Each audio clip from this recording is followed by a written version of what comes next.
Araw sa inyong lahat mga kaibigan, mga kalingap. Narito na naman tayo sa ating YouTube channel at gagawa tayo ng panibagong reaction video.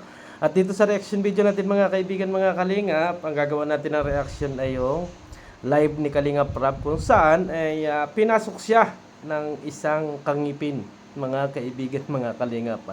At yan po yung ating topic for today. Pero bago yan, i-shoutout muna kay Kuya Bal Santos Matubang, Kalingap Rab, and Ate Edna.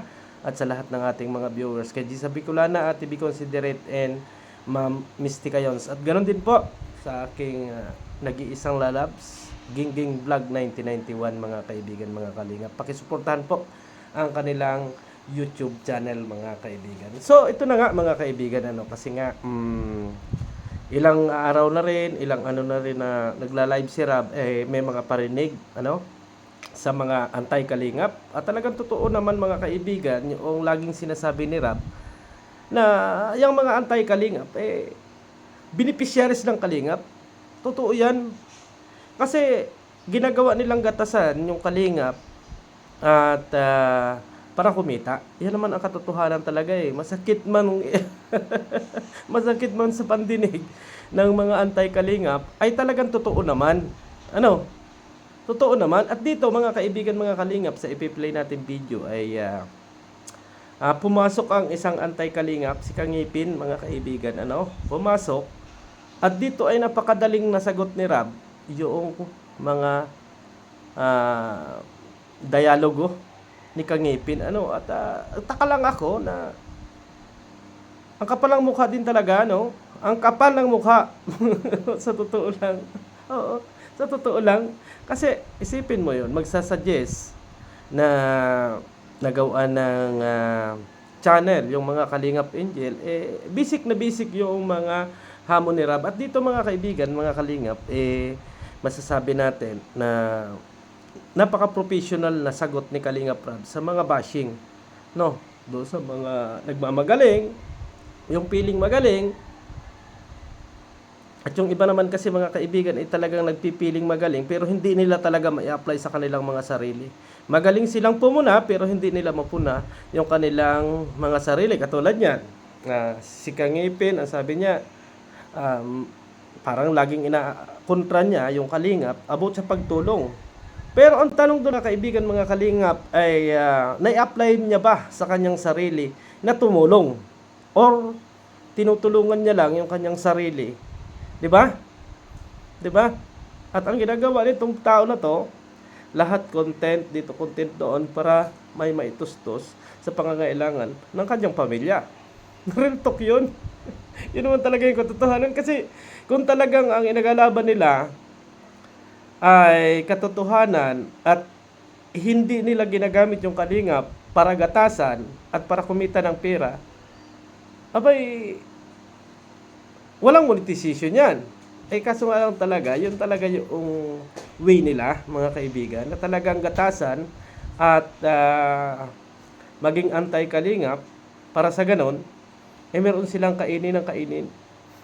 May pang-Jollibee, may pang banding-banding ng kanyang pamilya, pagsahod, kasi nga, anti-kalingap sila di ba? At yan talaga ay beneficiaries ng kalingap. So pakinggan natin mga kaibigan, mga kalingap, itong video ni Kalingap Rab para maunawaan natin yung mga sagot at yung mga inaano dito ni Kalingap Rab. So tara, panoorin natin. Hoy Kapeso, at huwag ka demanding dyan. Ha? Bakit po? Andito ba si Kapeso? Gawan mo YouTube channel ang mga beneficiaries mo para mas matulungan nila ang sarili nila through vlogging. Huwag mo i-discourage sa halip na encourage mo. Gagawan ko sila ng YouTube channel kung alis na kayo sa kalingap. Kung wala nang anti-kalingap. Deal? Deal tayo. Gagawan ko ng YouTube channel sila kung wala nang anti-kalingap. Kasi sigurado pag may YouTube channel niyan, hahanapan nyo na naman ng butas yan. Paldo na naman kayo sa pag-reaction yan. Diba? Payag? Gagawan ko talaga ng YouTube channel yan. Kasi wala na eh. Wala nang anti-kalingap. Ano na tayo? Payapa na. Wala nang maghahanap ng mga butas. Wala nang ano. Diba? Saka, unang-una, binlag natin sila, hindi para gawa ng channel. Diba? Kundi para pabahayan, para suportahan. Hindi yung, ay, vlog kita para gawan kita ng YouTube channel. Hindi po ganun yun. Yung channel na yan, ano na lang yan, bonus na lang yan sa kanila. Ano? Bonus na lang yan kung ano man. Pero kung papayag si Kapeso na sa deal natin na di na sila magre-react sa atin, nagawan ko talaga yan. Kasi wala nang wala nang naghahanap ng kamalian sa atin. 'Di ba? Wala nang maghahanap ng butas. Yung konting di kasi nila nakikita yung yung pabahay natin, yung ano positive, hindi nila nakikita. Ang nakita nila negative. Sigurado pag may mga YouTube channel yan, edi magkamali lang yung mga yan, magkamali lang yung mga beneficiaries natin, magkamali lang yan. Siyempre, may bago na naman silang mababanat. Di ba?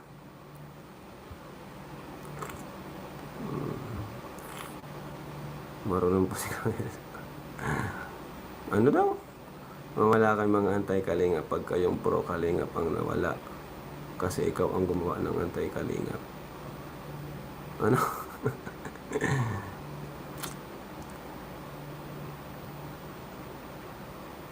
Madaling igawa ng channel. Dapat magkatapos na muna pag-aaral para focus. Sabi ko nga, anti-kalingap, kalingap pa rin yan. Kasi andyan pa rin sila sa atin eh. Andyan pa rin sila sa umbrella ng kalingap. Hindi nila maiwan. Kaya, ayun. Until now, kalingap pa rin talaga. Kalingap pa rin. Kasi, hindi ko sure kung nag-try na silang ibang content. Nag-try na ba silang ibang content? Ang alam ko si Kapeso, nag-try na yung ibang content eh. Pero wala talaga, kalingap pa rin talaga. Kasi dati naman yung kalingap. Ano? Dati naman kalingap yan. Eh, ayun. Nagtampo. Nagtampo, yun. Ano na? Nagkaroon ng supporters. Eh, di lumakas yung loob, di ba?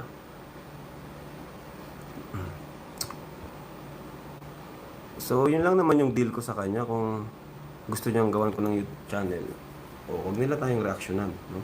Huwag nila tayong i-topic.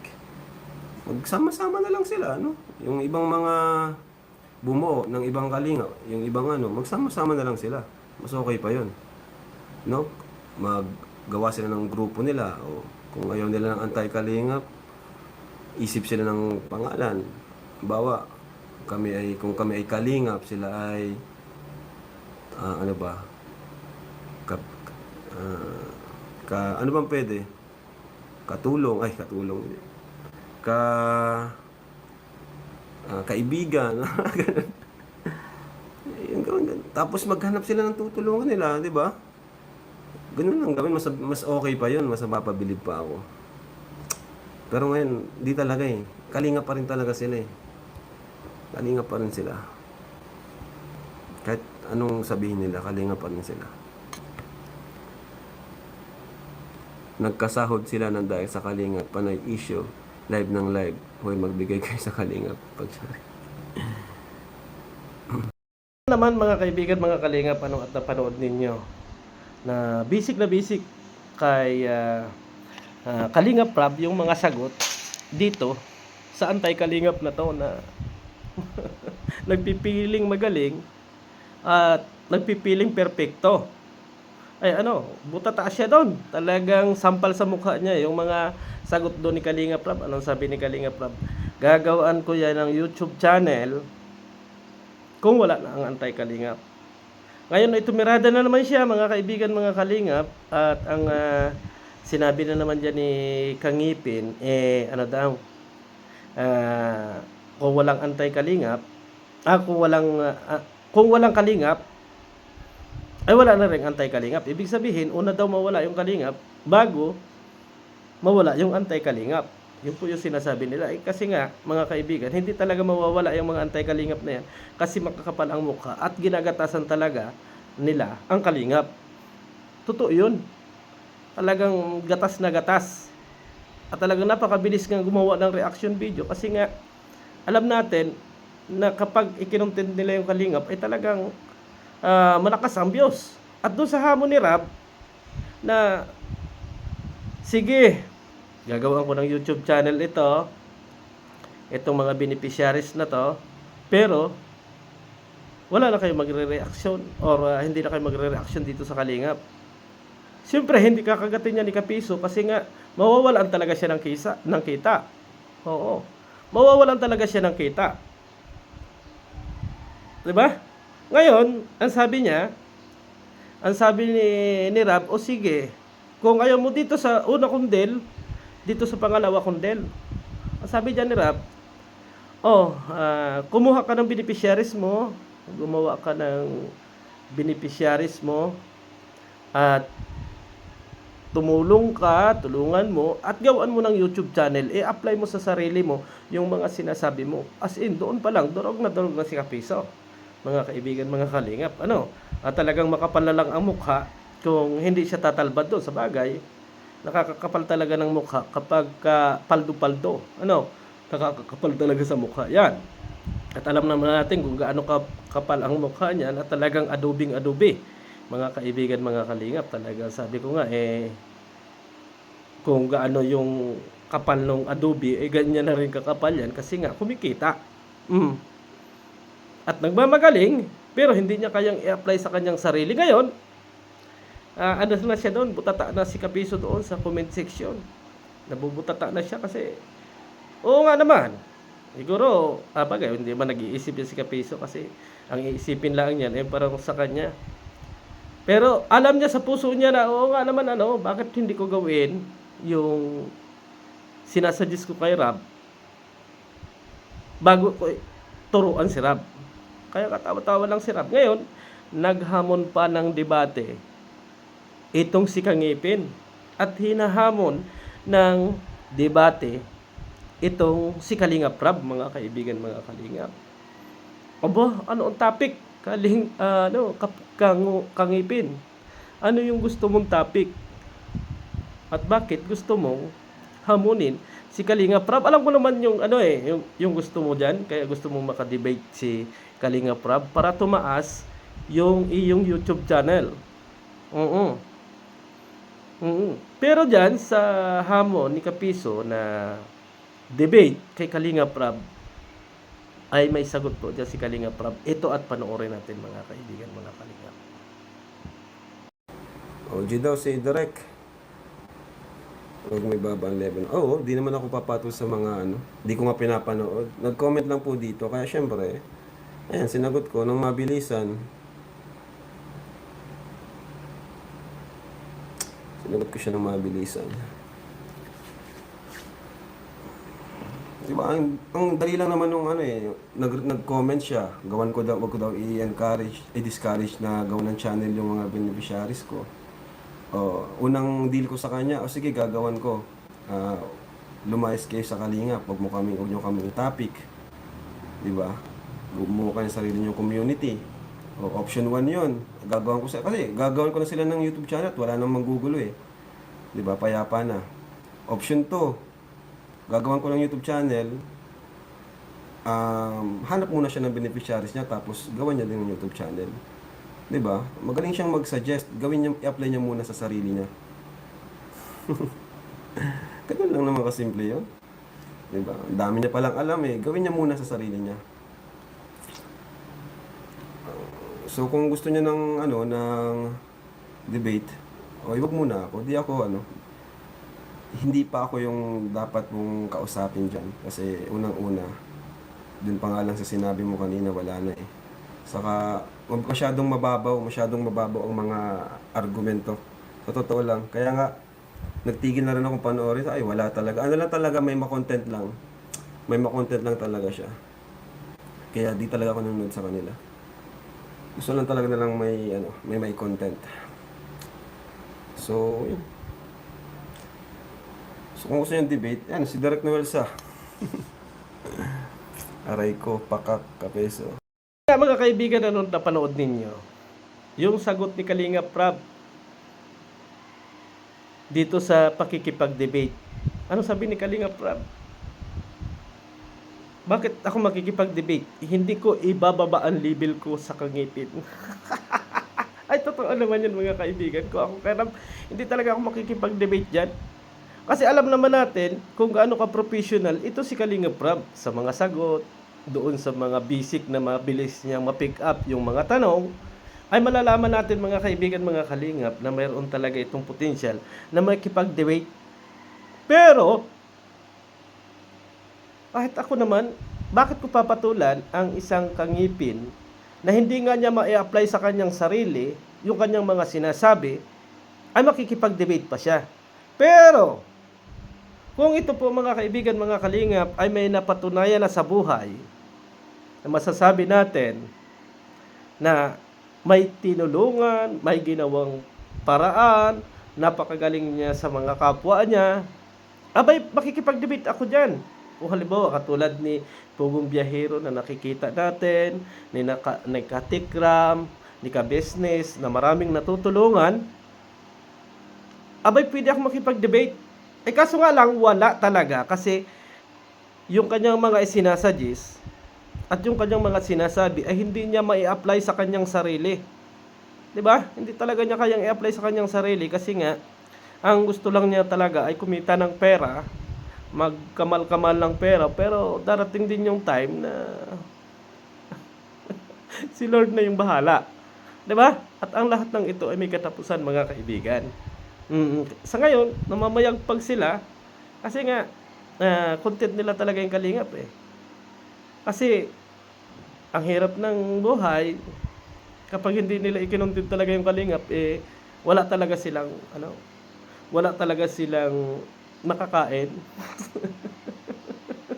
Sa totoo lang, wala silang makakain ngayon.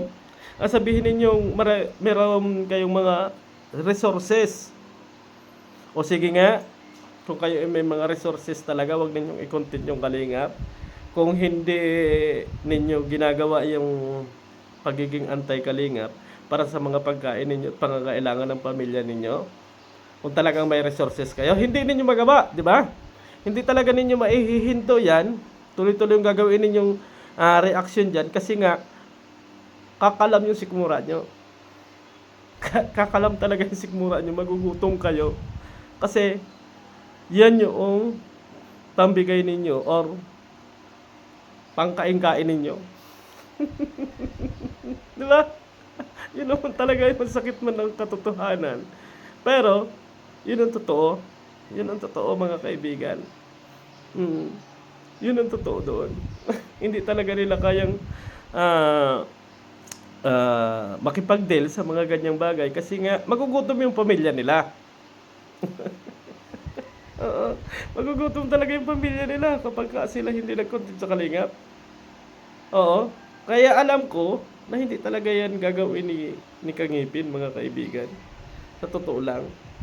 Hindi talaga yan gagawin na, oops, masyado na makapal yung mukha ko, meron naman akong resources, ay hindi na lang ako magiging anti-kalingap. Hindi po yan gagawin kasi nagugutom. Magugutom yung pamilya niya. Sa totoo lang. Kaya, tuloy-tuloy lang yun. At dito, makikita natin na napaka-professional ni Kalinga Prab sa mga bagay-bagay. At laman din natin kay Kalinga Prab na bawat salita talaga niya, madalang siya magsalita. Pero may diin. Yung mga salita niya na basic lang na mga sagot, ramdam na ramdam. Lalo na ng mga anti-kalingap at yung mga galit sa kalingap. Oo, totoo yan. Kaya maraming salamat sa inyong lahat mga kaibigan, mga kalingap. Ako po ay magpapaalam na panandalian at thank you sa suporta dito sa Kalingap. At sana po, suportahan din ninyo Kuya Bal Santos Matubang sa kanyang mga vlog at sa lahat po ng ating mga Kalingap partner. Thank you and God bless sa ating lahat. Bye-bye and see you tomorrow.